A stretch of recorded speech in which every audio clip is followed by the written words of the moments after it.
السلام عليكم ورحمة الله وبركاته. إن الحمد لله نحمده تعالى ونستعينه ونستهديه ونستغفره ونتوب إليه ونعوذ بالله من شرور أنفسنا وسيئات أعمالنا. من يهده الله فلا مضل له ومن يضلل فلا هادي له. وأشهد أن لا إله إلا الله وحده لا شريك له وأشهد أن محمدا عبده ورسوله صلى الله عليه وعلى آله وصحبه وسلم. أما بعد، يا أيها الذين آمنوا اتقوا الله حق تقاته ولا تموتن إلا وأنتم مسلمون. يا أيها الناس اتقوا ربكم الذي خلقكم من نفس واحدة وخلق منها زوجها وبث منهما رجالا كثيرا ونساء واتقوا الله الذي تساءلون به والأرحام إن الله كان عليكم رقيبا. يا أيها الذين آمنوا اتقوا الله وقولوا قولا سديدا يصلح لكم أعمالكم ويغفر لكم ذنوبكم ومن يطع الله ورسوله فقد فاز فوزا عظيما. أما بعد، فإن أصدق الكلام كلام الله وإن خير الهدي هدي محمد صلى الله عليه وعلى آله وسلم وشر الأمور محدثاتها وكل محدثة بدعة وكل بدعة ضلالة وكل ضلالة في النار. أعاذني الله وإياكم جميعا من النار. Ikhwati fi din wa akhwati fillah, barakallahu fikum. Alhamdulillah, di malam hari ini dengan keutamaan dan rahmat Allah Jalla wa'ala Jalla dzikruh, kita kembali diperjumpakan di majlis ilmu, majlis yang berberkah insyaAllah ta'ala. Selalu dinasihatkan kepada kita oleh para ulama agar senantiasa kita saling nasihat menasihati di saat-saat di mana banyaknya fitnah, baik itu fitnatu syubhat ataupun fitnatu syahwat bermunculan di sekitar kita. Terlebih-lebih kita diuji oleh Allah Jalla wa'ala, hidup di suatu negeri yang sebahagian saudara-saudara kita belum memahami Islam secara seutuhnya, sehingga terkadang masih mengikuti sebahagian dari syiar orang-orang kafir, dan itu terlihat di penghujung setiap akhir tahun miladiyah. Oleh karenanya ini menjadi kewajiban kita agar kita saling mengingatkan, saling menasihati, memberi manfaat agar kita menjadi contoh teladan bagi saudara-saudara kita, keluarga kita, kerabat dan masyarakat di mana kita tinggal, bahwa perkara yang mungkar itu harus diingkari, yang hak itu harus disampaikan. Sebagaimana Rasulullah sallallahu alaihi wa ala alihi wasallam di dalam Sunan At-Tirmidzi dengan sanad yang sahih dari sahabat Abu Hurairah dan yang lainnya, Rasulullah SAW mengingatkan kepada kita akan keadaan buruk menimpa umat ini. Qala alaihi salatu wassalam, latattabi'unna sanana man kana qablakum shibran bi shibrin dhira'an bi dhira'in law dakhalu juhra dabbin ladakhaltumuh. Sungguh umat Islam sebahagian mereka akan mengikuti jalan orang-orang sebelum kalian, sejengkal demi sejengkal, sehasta demi sehasta.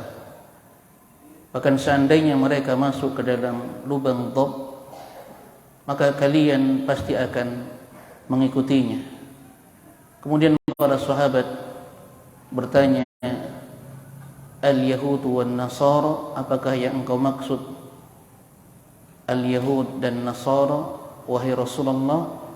Kemudian beliau menjawab, Faman, siapa lagi kalau bukan mereka? Maka perayaan-perayaan di luar daripada hari-hari besar Islam, Idul Fitri, Idul Adha, dan Idul Usbu di hari Jumat setiap pekan, maka tidak ada di sana bentuk-bentuk perayaan. Bahkan Syekhul Islam Ibnu Taimiyah di dalam kitabnya Iqtida' As-Sirati Al-Mustaqim belum menjelaskan ini di antara bentuk al-wala wal bara, karena setiap perkara yang harus diikuti dari prinsip-prinsip petunjuk sunnah Nabi sallallahu alaihi wa ala alihi wasallam adalah menyelisihi apa-apa yang menjadi syiar orang-orang kafir, apa-apa yang menjadi syiar orang-orang kafir, baik itu yang umum terlebih yang khusus, karena menyelisihi mereka menumbuhkan kecintaan kepada sunnah Nabi, sedangkan menyerupai mereka baik dalam bab yang umum terlebih yang khusus, ini akan menghilangkan kecintaan seorang mukmin kepada sunnah Nabi sallallahu alaihi wa ala alihi wasallam. Secara tegas Rasulullah sallam di dalam hadis Abu Hurairah muttafaqun alaih, beliau bersabda, Juzus syawariba wa arhul liha khaliful majus. Rapikan kumis, biarkan jenggot itu tumbuh, selisihi orang-orang majusi. Maka di antara prinsip-prinsip al-wala wal bara dari akidah Ahlus Sunnah wal Jamaah, kita wajib menyelisihi apa yang menjadi syiar mereka, apa yang menjadi syiar mereka. Sebagaimana Allah Jalla wa Ala secara tegas memberikan satu intibah kepada Rasulullah sallam, la tajidu qauman yu'minuna billahi wal yawmil akhir yuwaduna man hada Allah wa rasulahu walau kanu aba'ahum aw abna'ahum aw ikhwanahum aw ashiratahum ulaika kataba fi qulubihimul iman wa ayyadahum bi ruhin min al-ayah. Wahai Muhammad sallallahu alaihi wasallam, engkau tidak akan mendapati orang-orang yang beriman kepada Allah dan hari akhir kemudian berloyalitas, bermesraan, berpangku tangan dengan golongan yang menentang Allah dan Rasulnya, walaupun mereka itu orang-orang tua mereka, anak-anak mereka, saudara-saudara mereka, atau bahkan karib kerabat mereka. Allah telah tetapkan prinsip keimanan di dalam hati mereka sebagai bentuk petunjuk dan anugerah yang Allah berikan kepada orang-orang yang beriman. Ikhwatal iman, maka di sisi yang lain, ya para ulama mengapa begitu tegas membentengi akidah kaum muslimin dalam perkara yang pokok ini? Karena ini merupakan konsekuensi dari persaksian kita kalimat la ilaha illallah wa anna muhammadan abduhu wa rasuluh.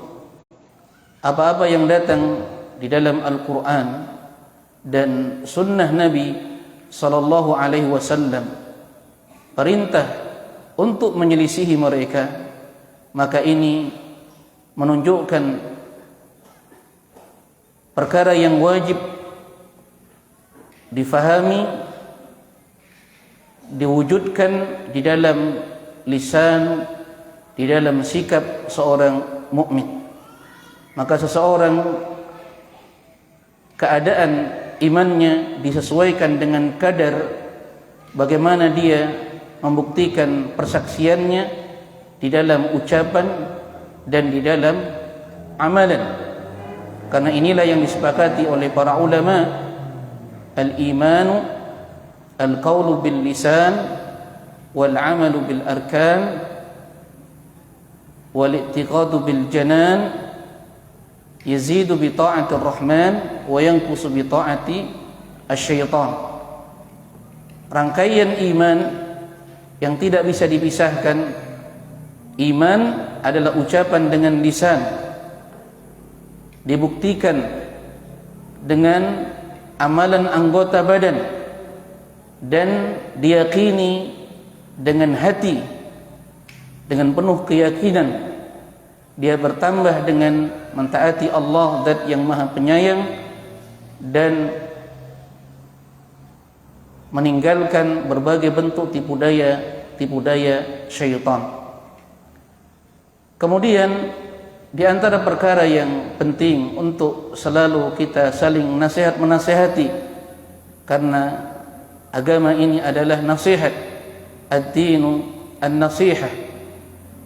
Maka perkara-perkara yang dimaklumi di antara apa yang dikhawatirkan oleh orang-orang yang berilmu dari sikap mengikuti syiarnya orang-orang kafir, di dalamnya bukan hanya berkonsekuensi dalam perkara-perkara keimanan, tetapi hal yang dimaklumi dari perbuatan-perbuatan yang mengandung kefajiran, kemaksiatan, di mana di setiap perayaan-perayaan hari-hari besar mereka, dan di antaranya adalah pergantian tahun baru miladiyah, kita melihat banyaknya kemaksiatan bercampur baurnya laki-laki dan wanita, perjudian, meminum khamar, bahkan perzinahan, wal'iyadu billah.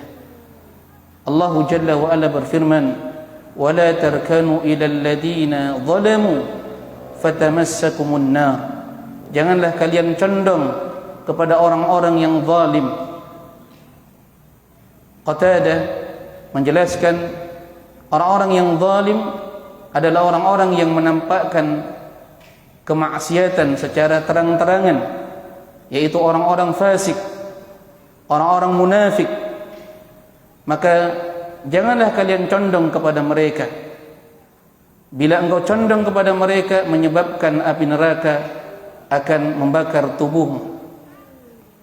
Maka di antara konsekuensi keimanan, hendaklah setiap mukmin ia berusaha untuk memperingatkan dari perkara-perkara mungkar yang tersebar, dan ini menjadi tanggung jawab kita bersama agar kita tidak menjadi bahagian orang-orang yang dengan kejahilannya ikut serta di dalam perbuatan-perbuatan yang di dalamnya justru menyelisihi prinsip-prinsip keagungan, kemuliaan agama ini. Dan yang terakhir, ya ikhwatal iman, barakallahu fikum, apa-apa yang diperingatkan oleh para ulama untuk dijauhi oleh umat ini dari ayat-ayat dan hadis-hadis Nabi sallallahu alaihi wasallam yang sahih, menerangkan betapa buruknya akibat yang akan diderita oleh orang-orang yang telah datang kepada mereka petunjuk, kemudian mereka larut di dalam kemaksiatan, tidak ada bentuk pengingkaran, hal ini akan mendatangkan kemurkaan Allah Subhanahu wa ta'ala. Allah Jalla wa Ala menerangkan, wa daraballahu matalan qaryatan kanat aminatan mutmainnah ya'tiha rizquha ragadan min kulli makan. Allah telah memberikan perumpamaan suatu negeri yang aman, tentram, damai, sejahtera, datang dari seluruh sisi karunia Allah rizki-rizkinya. Fakafarat bi an'umillah, kemudian penduduk negeri itu bersikap kufur terhadap nikmat-nikmat Allah. Fa'adzaqaha Allahu libasal ju'i wal khaufi bima kanu yasna'un. Kemudian Allah pakaikan kepada mereka pakaian kelaparan dan ketakutan.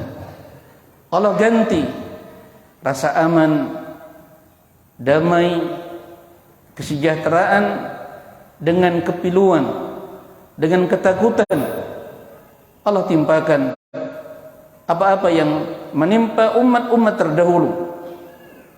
Allah binasakan kaum 'Ad, kaum Samud, kaumnya Nabi Nuh, Nabi Lut, penduduk negeri Madian, kaumnya Nabi Syuaib, penduduk negeri Saba, kaumnya Nabi Sulaiman alaihi wassalatu wassalam, karena sikap menentang dan durhaka kepada Allah dengan kekufuran dan menentang utusan-utusan Allah Jalla wa Ala. Walaqad ja'ahum rasulun min anfusihim fakadzabuhu fa'adzaqahumullahu al'adzab wa hum zalimun. Ketika datang kepada mereka utusan Allah dari kalangan mereka, mereka mendustakannya, maka Allah binasakan dengan azab dalam keadaan mereka berbuat zalim. Maka di antara perkara yang akan menahan murka Allah, azab Allah, ketika tersebar banyaknya kemungkaran-kemungkaran, terkhusus di penghujung tahun miladiyah, tidak ada kecuali adanya al-amru bil ma'ruf wan nahyu 'anil munkar. Itulah bentuk al-islah, perbaikan yang harus dilakukan oleh orang-orang yang beriman. Saling menasihati, saling mengingkari, saling mengingatkan, saling menasihati. Inilah di antara sebab tertahannya murka Allah, sehingga Allah menahan untuk tidak membinasakan suatu kaum. Allah Jalla wa Ala berfirman ketika orang-orang musyrikin jahiliyah menantang Allah dengan kesombongannya, wa id qala Allahumma in kana hadha huwal haqqa min indik famtir alaina hijaratan minas sama' aw itina bi'adzabin alim. Ya Allah, seandainya agama yang dibawa Muhammad itu benar, datang dari sisimu, timpakan, turunkan kepada kami hujan bebatuan dari langit, dan timpakan kepada kami azab yang sangat pedih. Bagaimana kesombongan mereka? Tidak ada lagi kedurhakaan yang lebih besar daripada kedurhakaan yang mereka ucapkan. Tapi Allah Jalla wa Ala menahan murkanya. Allah menahan kebinasaan untuk mereka. Allah Jalla wa Ala berfirman di ayat setelahnya, "Wama kana Allahu liyu'adzibahum wa anta fihim, wama kana Allahu mu'adzibahum wa hum yastaghfirun." Allah tidak membinasakan mereka karena engkau ada di tengah-tengah mereka, wahai Muhammad. Allah tidak mengadab mereka karena sebahagian mereka beristighfar kepada Allah.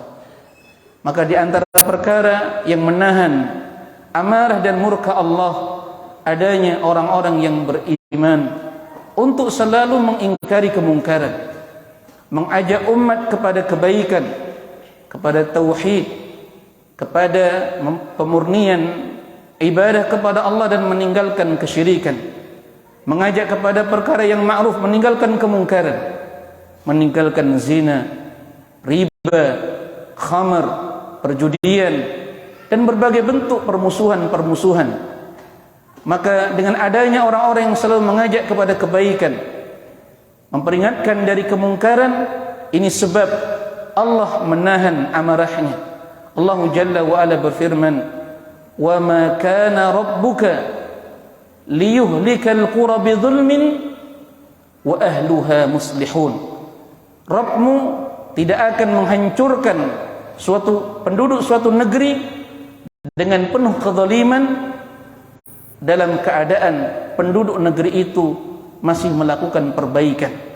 Menasihati umat, memperingatkan bahaya kesyirikan, mengajak kepada tauhid, memperingatkan bahaya kebid'ahan, menyeru kepada sunnah, menerangkan bahaya dosa-dosa besar, zina, khamar, berjudi, membunuh, mengambil harta saudaranya tanpa hak, dari berbagai bentuk pelanggaran-pelanggaran.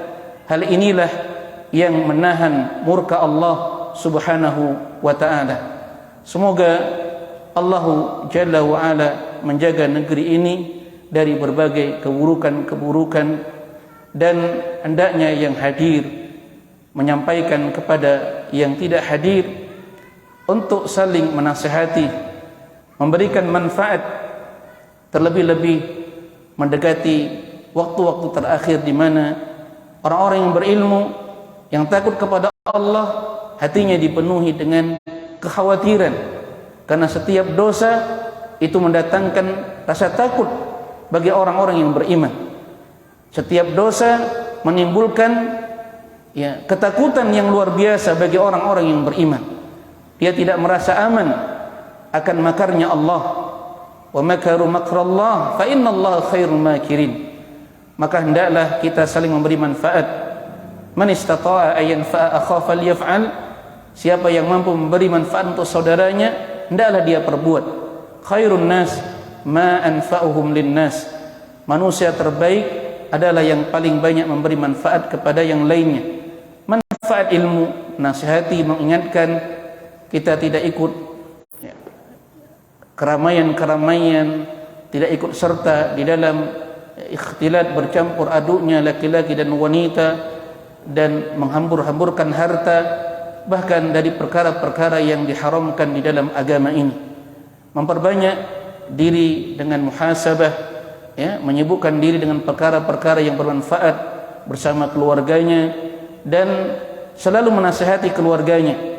Ini di antara perkara yang dinasihatkan oleh para ulama kepada kaum muslimin. Nas'alullaha as-salamah wal afiyah, innahu waliyyu dzalika wal qadir alaih. Naqra al-kitab.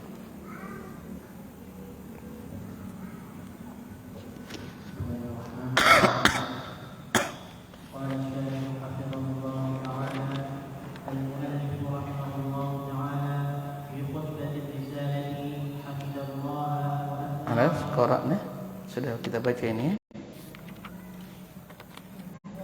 Nah, lanjut. Qara'na. Arabi Ashar mungkin.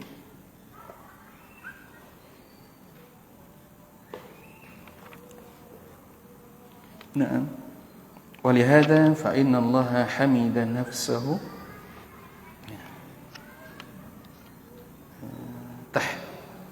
paling bawah.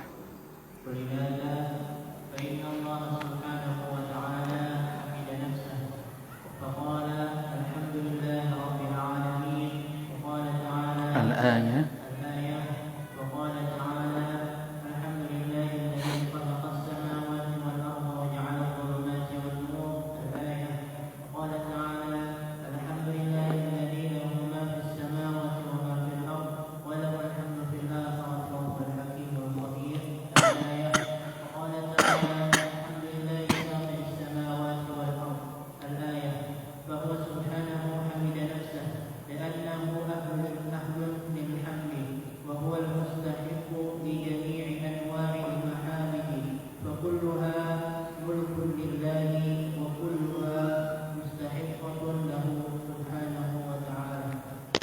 fakulluha milkun lillah. Ya, fakulluha milkun lillah. Nah.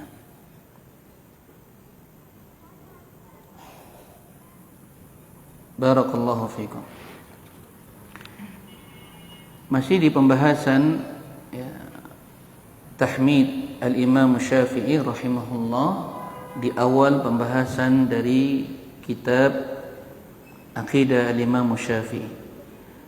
Beliau berkata, Syekh Abdul Aziz Ar-Rajihi hafizahullahu ta'ala wa ra'ah, oleh karena itu sesungguhnya Allah Jalla wa Ala memuji dirinya sendiri.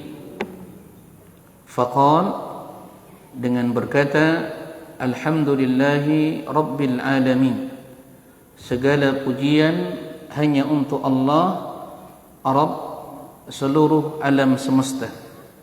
Ya, alhamdu ablag thana'an minal madh.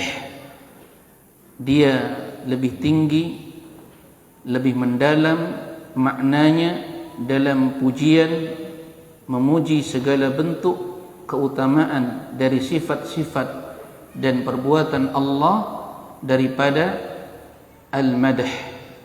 Ya. Oleh karenanya kalau alhamdu itu bentuk pujian baik yang dia kehendaki atau dia tidak kehendaki. Sedangkan madah itu apa yang dia sukai saja, apa yang dia inginkan.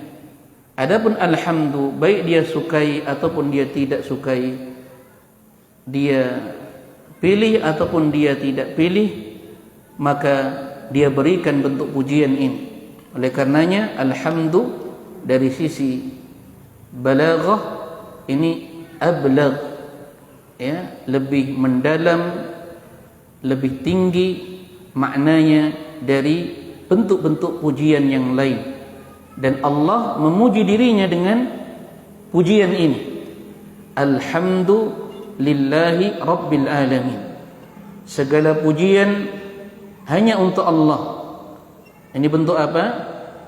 Iktiraf kepada rububiyah Allah.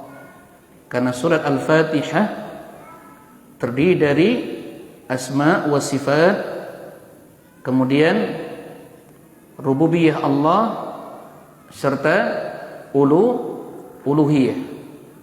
Ya, dari awal alhamdulillahi rabbil alamin ar-rahmanir rahim maliki yaumiddin, itu nama-nama dan rububiyah Allah. Iyyaka na'budu wa iyyaka nasta'in, itu bentuk tauhid ibadah. Allah Ta'ala berfirman, alhamdulillahilladzi, segala pujian hanya untuk Allah yang telah menciptakan seluruh langit dan bumi dan menjadikan kegelapan-kegelapan dan cahaya. Disebut di situ dengan alhamdu. Allah memuji dirinya sendiri dengan kalimat yang paling tinggi maknanya, yang paling sempurna balaghahnya, yang paling indah, ya, penggambaran akan kesempurnaan nikmatnya. Dan Allah Ta'ala berfirman, alhamdulillahilladzi, segala pujian hanya untuk Allah yang seluruh apa yang ada di langit dan di bumi itu miliknya. Pujian yang demikian pula bagi Allah di dunia dan kelak di akhirat. Wa huwal hakimu al-khabir, dia zat yang maha bijaksana lagi maha mengetahui. Demikian juga Allah Ta'ala berfirman, memuji dirinya dengan alhamdu. Milik Allah lah seluruh yang beredar di langit dan di bumi. Apa yang ada di langit yang 7 darajat, bumi yang 7 darakat, semua dalam pengawasan, dalam kekuasaan, di dalam kehendak Allah Subhanahu wa ta'ala. Innallaha la yakhfa syai'un fil ardi wala fis sama', tidak ada sesuatu pun yang tersembunyi bagi Allah, tidak yang di langit, tidak pula yang di bumi. Semua dalam pengawasan Allah, dalam kekuasaan Allah subhanahu wa ta'ala. Dialah zat yang maha suci, yang telah memuji dirinya, dan dialah zat yang pantas untuk mendapatkan pujian, li'annahu ahlul hamd, dan dia pula yang berhak untuk segala bentuk pujian-pujian yang tidak layak diberikan kepada selainnya. Apakah dari kalangan para raja, apakah dari kalangan orang-orang yang terkemuka, ataupun bahkan dari kalangan para nabi dan rasul, tidak pula dari kalangan para malaikat. Mereka tidak berhak. Pujian-pujian yang paling indah, yang paling sempurna ini hanya mutlak hak Allah subhanahu wa ta'ala. Wa kulluha milkun lillah, maka seluruhnya itu milik Allah. Seluruh bentuk pujian itu milik Allah. Dari kesempurnaan ya, bentuk-bentuk pujian itu hanya milik Allah. Oleh karena itu tidak boleh seseorang yang memberikan secara mutlak pujian kepada makhluk, ya, memberikan pujian kepada makhluk. Ketika dia menyebutkan ini nikmat dari si fulan, maka dia harus mentaklik hada min indillah, ya, summa fulan, ini datang dari sisi Allah, nikmat ini kemudian melalui perantara fulan. Allah Ta'ala berfirman, fama bikum min ni'matin faminallah, tidak ada satu nikmat pun, ya, an-nakiratu fi siyaki an-nafi, tidak ada satu nikmat pun, yang kecil maupun yang besar, yang tampak maupun yang tersembunyi, nikmat agama, nikmat dalam urusan dunia, seluruhnya datang dari sisi Allah. Walaupun dengan wasilah, perantara istri kita, suami kita, orang tua kita, tetangga kita, ya, tempat bekerja, semuanya itu wasilah. Hakikatnya datang nikmat itu dari sisi Allah subhanahu wa ta'ala. Dan seluruh pujian-pujian itu berhak hanya dimiliki oleh Allah subhanahu wa ta'ala dan tidak selainnya. Thumma ba'da dhalik qauluhu Allah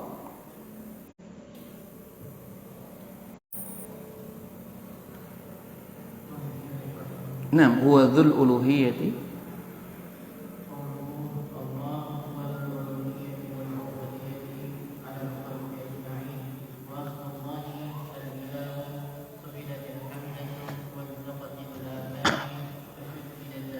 suhilatil hamzatu na'am na'am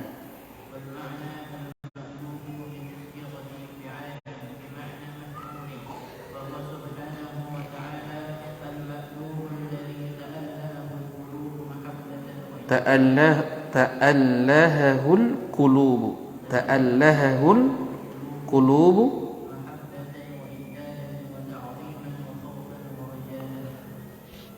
ahsanallahu ilaik, barakallahu.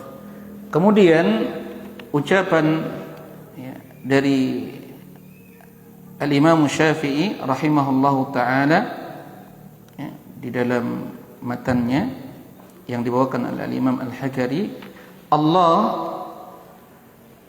zat yang memiliki hak uluhiyah, ya, bentuk ketuhanan, penghambaan, ubudiyah atas seluruh makhluknya.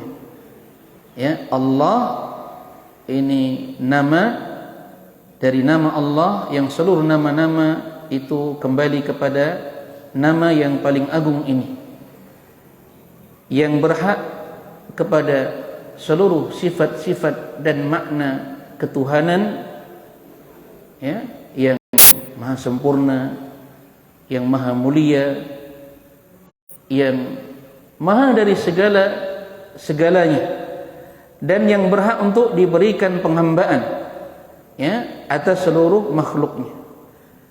Dan asal nama Allah itu dari kata al-ilah, ya, suhilatil hamzah, diringankan hamzahnya, ya, waltaqatil lamani, ya, fasuddidata atau fashaddadata, sehingga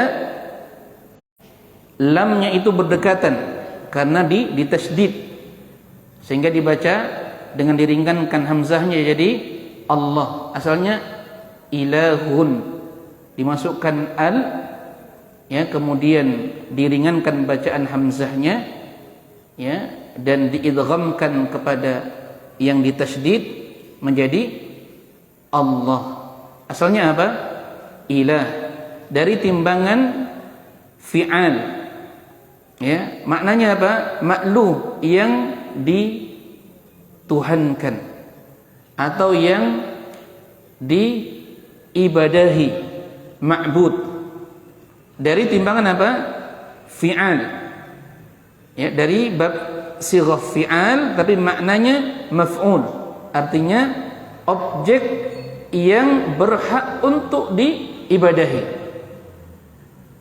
Fahuwa subhanahu, dialah zat yang maha suci, al-ma'luhu alladhi ta'allahahu al-qulub, yang seluruh pemilik hati menuhankannya dengan penuh mahabbatan, kecintaan, wa ijlalan, pemuliaan, ta'ziman, pengagungan, khaufan, penuh rasa takut, wa rajaan, dan penuh rasa harap.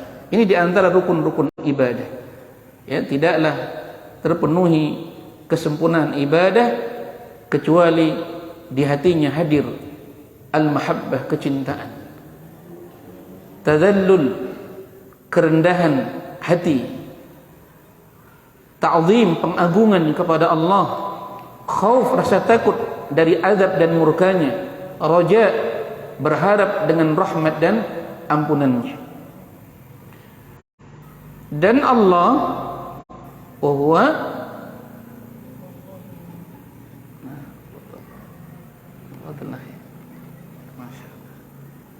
masih lama Abu Abdullah, masih kan? Cukup ya? A'raful, na'am, na'am, hafizallahu ta'ala wa ra'ah, na'am,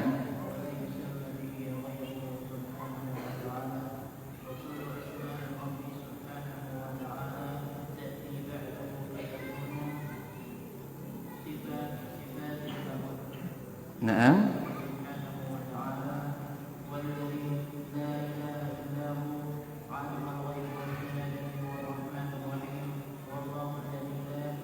kasih dekat akhi, dekatkan, nggak apa, biar yang lain dengar jelas.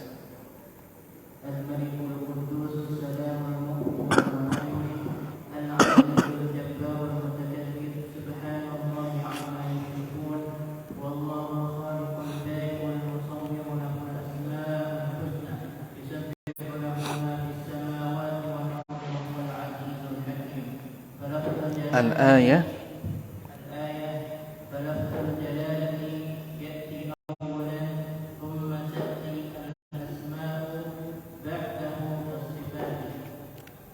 barakallahu fikum. Kemudian Asy-Syaikh Al-Allamah Abdul Aziz Ar-Rajihi hafizahullah ta'ala belum menerangkan nama Allah itu nama-nama yang paling ma'rifah dari seluruh nama-nama Allah subhanahu wa ta'ala, dan disebutkan dengan kesepakatan para ulama ahli akidah, dari pakar-pakar akidah, secara mutlak yang hamba tidak boleh memberikan nama dengan nama yang dilarang, yaitu Allah dan Ar-Rahman. Maka wajib ketika seseorang menyebutkan atau menamai dengan nama keduanya itu dalam bentuk idhafiyah. Mungkin Abdullahi, ya, atau Abdurrahman, atau Muhibbur Rahman, ya, atau yang lainnya. Tidak boleh secara mufrad, harus dalam bentuk idhafiyah. Ini berdasarkan apa? Ijma' para ulama. Kalau kita punya anak atau teman, kerabat namanya Abdurrahman, jangan dipanggil Rahman. Ini dilarang, ya. Maka harus dipanggil dengan penyebutan hamba Ar-Rahman, Abdurrahman, ya. Nah,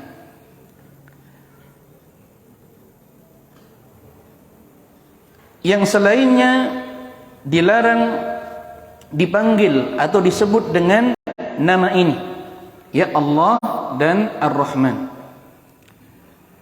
Seluruh nama-nama Allah, ya, yang datang setelahnya, maka dia kedudukannya sebagai penyempurna, artinya sebagai sifat.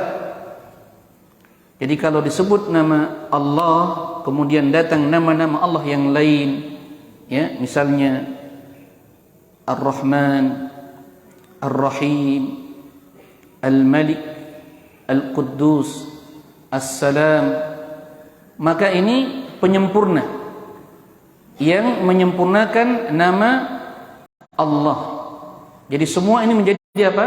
Otomatis kedudukannya sebagai sifat yang menyempurnakan, ya, nama Allah. Disebutkan di dalam ayat seperti ucapan Allah Ta'ala, Wallahu alladhi la ilaha illahu, dialah Allah, tiada sesembahan yang berhak diibadahi kecuali dirinya, yang maha mengetahui, alim, ismun min asma'illah. Ada sifat ilmu. Di setiap nama pasti ada sifat. Alim, lahu sifatul al-ilm, ya, yang maha mengetahui perkara yang ghaib maupun yang tampak. Ini sifat, ya. Dialah zat yang maha penyayang lagi maha pengasih, ini juga sifat. Dialah Allah, zat yang tiada sesembahan yang berhak diibadahi kecuali Dia. Al-Malik, yang diraja, ya, maha raja dari seluruh raja-raja yang ada di bumi ini. Al-Quddus, maha suci. As-Salam, maha pemberi kesejahteraan atau keselamatan. Al-Mu'min, maha pemberi rasa aman atau keamanan. Al-Muhaimin, maha perkasa. Al-Aziz, yang maha kuat atau mulia. Al-Jabbar, maha pemilik keagungan. Al-Mutakabbir, maha menyombongkan diri, ya. Subhanallahi amma yusyrikun, maha suci Allah dari apa yang mereka persekutukan. Dialah Allah zat yang maha pencipta. Al-Bari, maha mengadakan. Al-Musawwir, maha membentuk. Seluruh makhluk Allah sempurna, karena yang mencipta, mengadakan dan membentuknya adalah Allah Subhanahu wa ta'ala, ya. Tidak ada yang mampu untuk menandingi keindahan dan kesempurnaan ciptaan Allah Subhanahu wa ta'ala. Subhanallah ya amma yusyrikun. Lahul asmaul husna, dialah pemilik nama-nama yang indah, yang disucikan. Seluruh apa yang dimiliki di langit-langit dan di bumi, dialah zat yang maha mulia lagi maha bijaksana. Ini seluruhnya nama-nama yang datang setelah lafzul jalalah Allah itu adalah sebagai sifat. Thumma ta'ti al-asma'u ba'dahu kas-sifat, artinya dia menyempurnakan dari nama Allah, dari namanya yaitu Allah. Dan nama-nama Allah mushtaqatun laysat jamidah. Ya, nama-nama Allah semuanya itu memiliki pecahan. Ya. Bukan bentuk jamid yang tidak memiliki pecahan. Ini di antara kaidah ya di dalam memahami nama-nama dan sifat Allah. Ya, di antara kitab yang bagus direkomendasikan oleh para ulama untuk para pemula itu membaca kitab Al-Qawaidul Muslah, ya. Ya, fi asma'illahi wa sifatihi. Nah.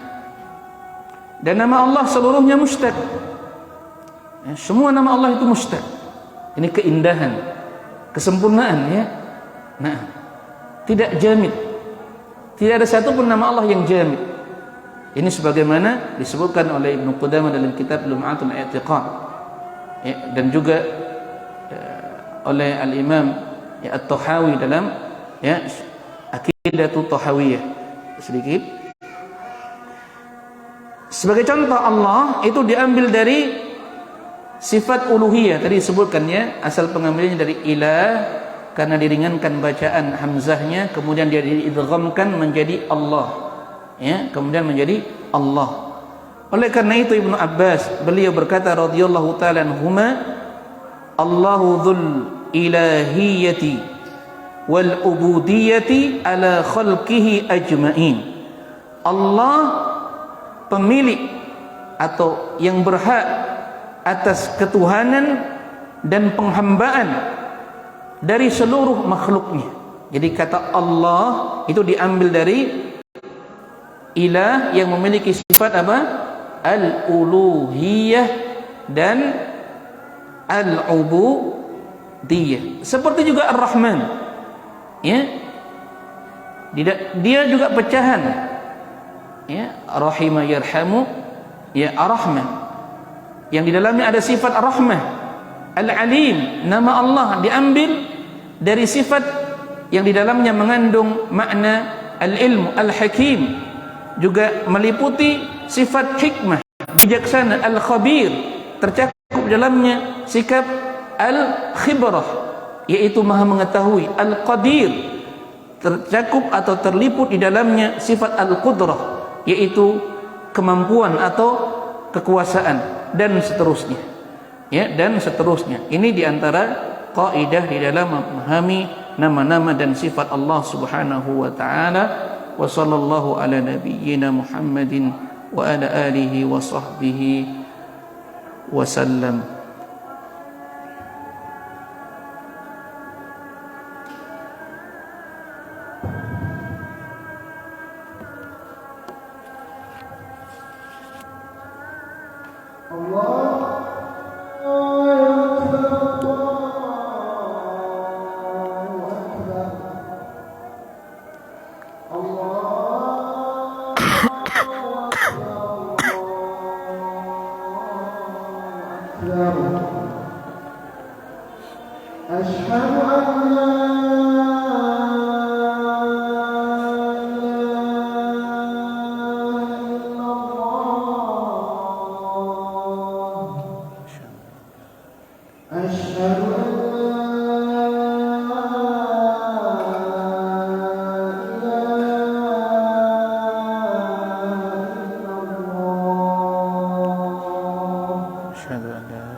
اقرأ أخي.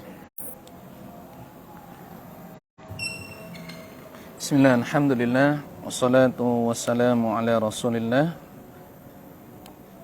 وبعد. تفضل.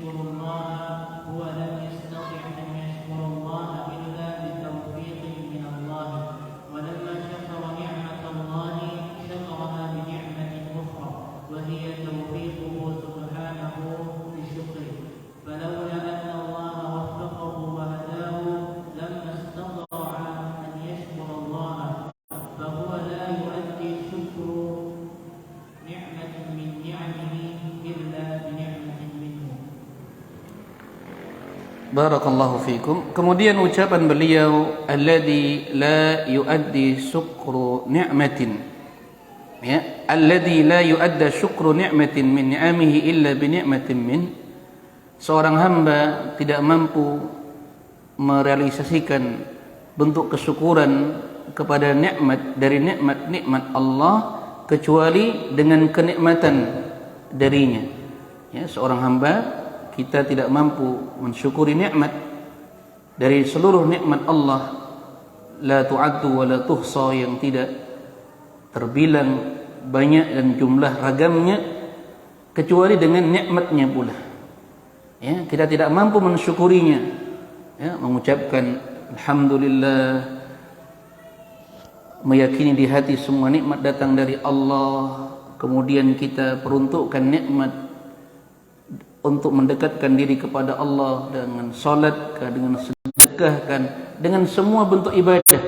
Tidak mampu diwujudkan bentuk syukur itu kecuali dengan nikmat Allah pula. Dengan nikmat Allah pula. Maksudnya, kata beliau, tidak ada seorang pun yang mampu dari makhluk ini yang merealisasikan, tidak ada seorang pun dari makhluk ini yang mampu merealisasikan bentuk kesyukuran, ya, kepada nikmat dari nikmat Allah kecuali dengan nikmat Allah pula. Ya, kita bisa, masya Allah, dengan mudah ketika mendapatkan kenikmatan alhamdulillah. Ya, kemudian kita gunakan nikmat sehat untuk menuntut ilmu, mendatangi masjid, kita diberikan nikmat harta, kita zakatkan di jalan Allah, kita infakkan untuk pembangunan masjid, pembangunan pondok pesantren, itu semua karena nikmat Allah. Ya, itu semua karena nikmat Allah.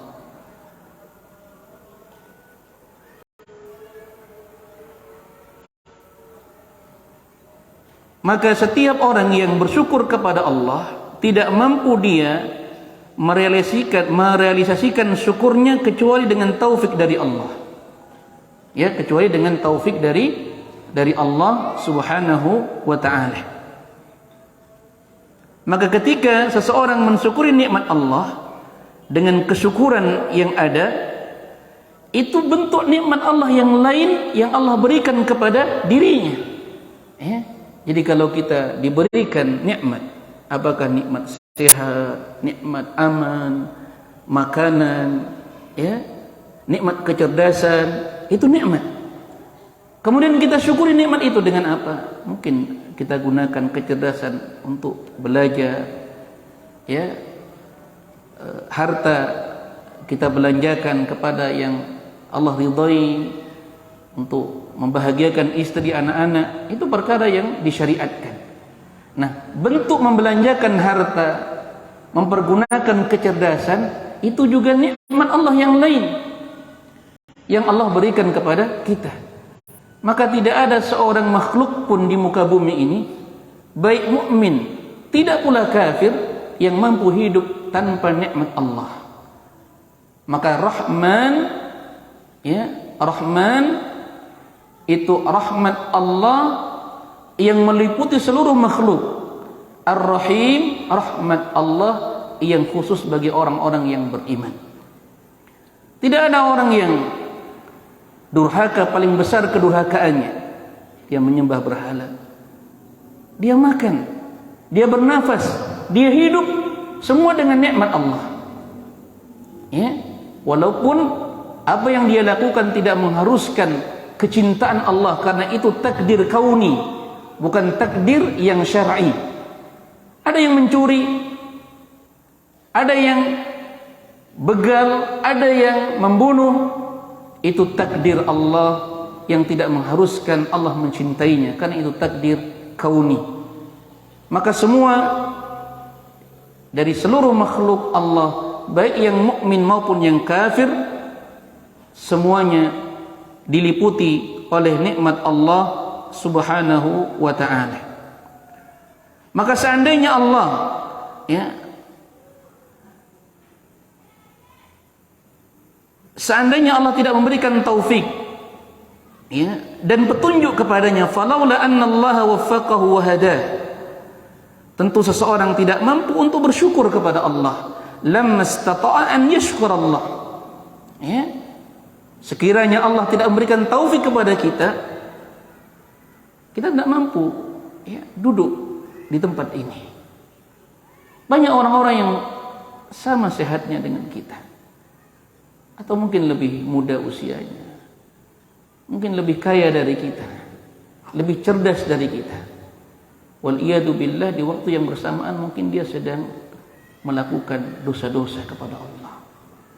Ini taufik, kita syukuri nikmat ini, ya. Dengan sebab kita memahami hakikat nikmat Allah, dari situ kita akan menyadari betapa fakirnya diri kita. Tidak pantas kita menyandarkan kesalehan kita, amalan kebaikan kita, ilmu kita, kecuali hanya kepada Allah. La haula wa la quwata illa billah. Tidak pantas kita menyandarkan kepada diri kita, ya. Kita mendapatkan nikmat hidayah di atas sunnah, itu juga taufik minallah. Ya, tidak ada yang patut untuk kita puji kecuali Allah. Sebagaimana tidak ada yang pantas untuk kita cela ketika kita terjatuh ke dalam dosa-dosa, kecuali mencela diri sendiri. Nasallallahu as-salama wal afiyah. Fahuwa la ayuaddi syukra ni'matin min ni'amihi illa bi ni'matin min.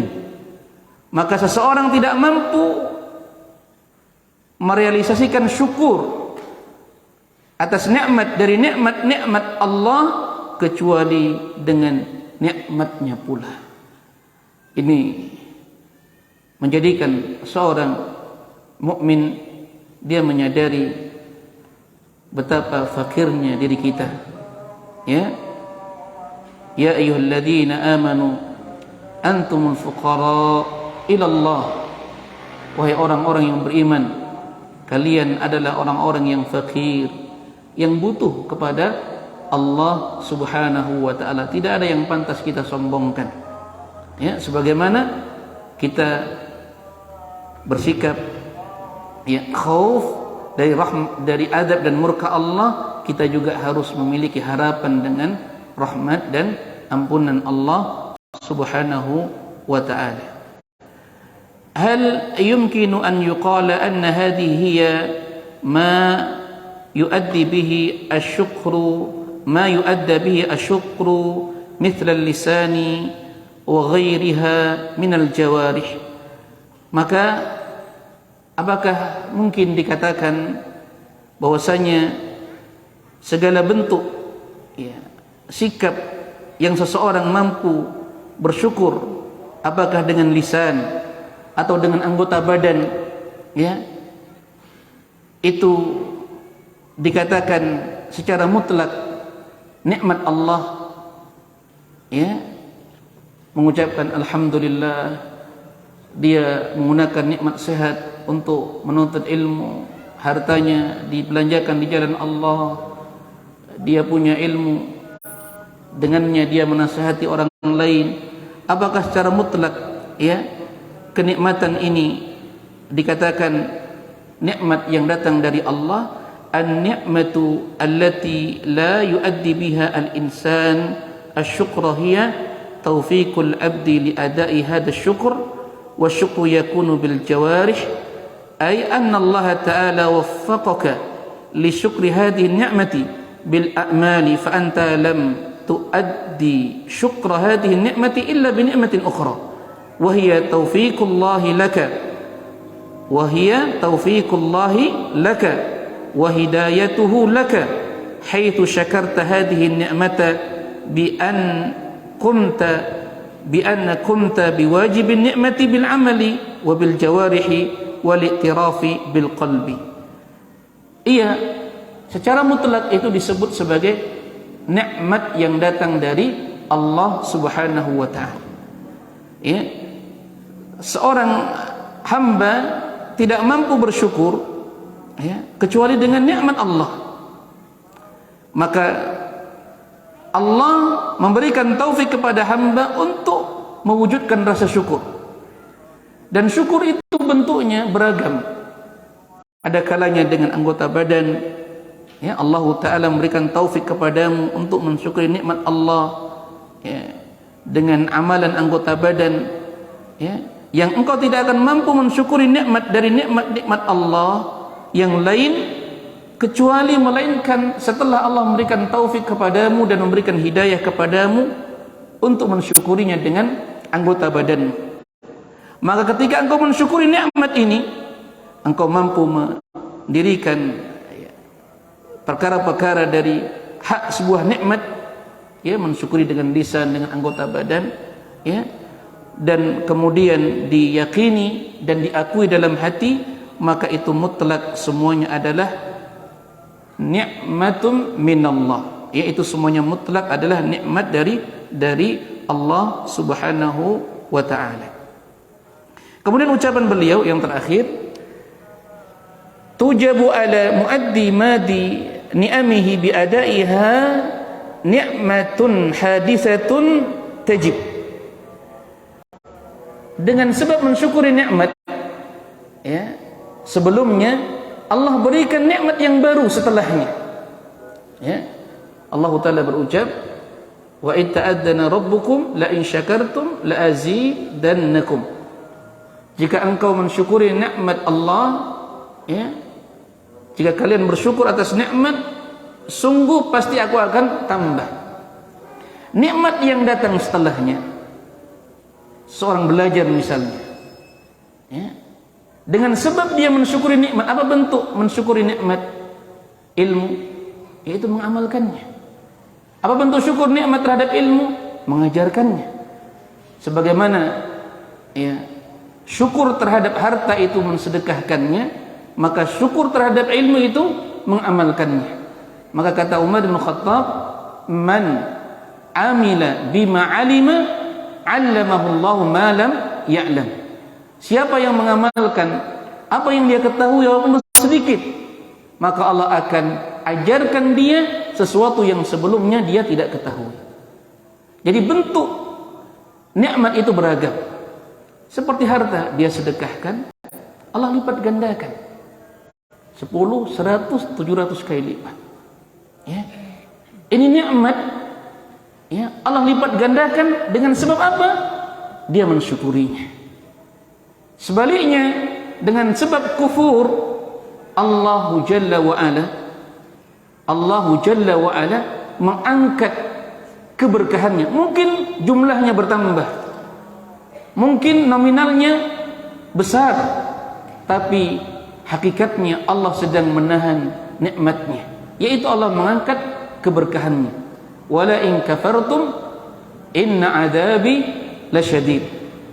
Uangnya banyak ya, usahanya tidak terhitung, tapi dia tidak mendapatkan kebahagiaan di dalam hatinya. Dia tidak mendapati istrinya sosok yang mampu ya, dia berbagi ketika dia dalam keadaan terpuruk. Dia mendapati anak-anaknya tidak mau mendengar, bahkan tidak menghormatinya. Dia merasakan rumah tangga itu jauh dari apa yang dia harapkan. Bersama dengan itu Allah berikan dunia. Apa sebabnya? Dia tidak memberikan syarat Allah untuk memberikan nikmat setelahnya karena dia tidak bersyukur. Ya, karena dia tidak bersyukur. Maka ini khusus bagi Allah Subhanahu wa taala, berbeda kepada hamba-hambanya atau selainnya, itu maksudnya hamba-hambanya. Fa idal insana yuaddi syukra ni'matin min ahsani ilaihi min al-khalq. Fa idza ahsana ila al-insani ghairu fa innahu yanbaghi lahu an yashkurah. Wa lihadza jaa fil hadits man la yashkuru an-nasa la yashkuru Allah. Fa idza ahsana ilaika insanun fatashkuruhu, dan seterusnya, ya. Maksudnya ini khusus bagi Allah, berbeda dengan selainnya. Kalau manusia, ya, manusia dia akan berterima kasih kepada orang yang memberikan kepadanya satu nikmat, menyebabkan orang ini akan semakin memuliakan dengan apakah hartanya, apakah ilmunya, atau kedudukannya. Itu sifat atau tabiat manusia. Misalnya seseorang memberi kita harta, kemudian kita katakan, ya, dengan kalimat yang baik, jazakallah khairan, terima kasih, kemudian kita menghormatinya. Maka manusia itu tabiatnya senang dengan pujian, senang dengan penghargaan. Adapun Allah Subhanahu wa taala tidak dipermisalkan dalam bab ini dengan makhluknya. Apakah dia taat ataupun kufur kepada Allah, maka Allah tetap berikan nikmatnya kepadanya. Ini bentuk apa? Rahmat Allah secara umum. Allah tidak pendendam sebagaimana makhluk itu bersikap dendam. Allah Subhanahu wa tidak pamrih sebagaimana makhluk itu pamrih. Ini yang dimaksudkan dalam hadis Nabi, la yashkurun nasa la yashkurullah. Tidak dikatakan seseorang itu pandai bersyukur kepada Allah hingga dia bisa berterima kasih kepada manusia. Tabiat manusia ketika dia memberikan manfaat kepada orang lain, maka dia harus dihormati. Itu tabiatnya, sifatnya manusia. Di saat dia memberikan manfaat kemudian dia tidak dihormati, ya, kecuali hamba-hamba yang dirahmati oleh Allah Subhanahu wa taala, di saat itu ya hilang, ya, rahmatnya kepada orang-orang yang tidak menghormati dengan sebab mungkin dia menyebut kebaikan-kebaikannya, mengungkit-ungkit kebaikannya. Ini berbeda dengan Allah Subhanahu wa taala. Ya. Ini yang dimaksudkan oleh Ibnul Qayyim rahimahullah dalam kitab Madarijus Salikin. Harta yang seharusnya diberikan kepada makhluk sesuai dengan takdir Allah yang ada di Lauhul Mahfuz itu tidak akan berkurang. Tapi karena sebab dia tidak bersyukur, apa yang Allah hilangkan? Keberkahannya. Ini menunjukkan apa? Allah bukan zat yang memiliki sifat pendendam. Allah Subhanahu wa taala tidak memberi lantas memberi ketika diminta, berbeda dengan makhluk. Akan tetapi secara syar'i, ketika seorang hamba tidak taat kepada Allah dengan hartanya, dia bermaksiat kepada Allah dengan ilmunya, maka Allah angkat keberkahannya. Kenapa? Allah tidak mencintai setiap kemaksiatan kepada dirinya. Ini menunjukkan apa? Kesempurnaan Allah di dalam memberi dibanding makhluk ketika mereka terbatas dengan segala kekurangan-kekurangan dan sifat-sifat kemanusiaannya. Wallahu ta'ala a'lam. Ini diantara ya, pelajaran yang dapat kita petik dari pembahasan di bab ini. Allahumma alimna ma yanfa'una wanfa'na bima 'allamtana innaka antal alimul hakim. Wa sallallahu ala nabiyyina Muhammad wa ala alihi wa sahbihi wa sallam. Wa akhiru da'wana anil hamdulillahi rabbil alamin. Wassalamu alaikum warahmatullahi wabarakatuh.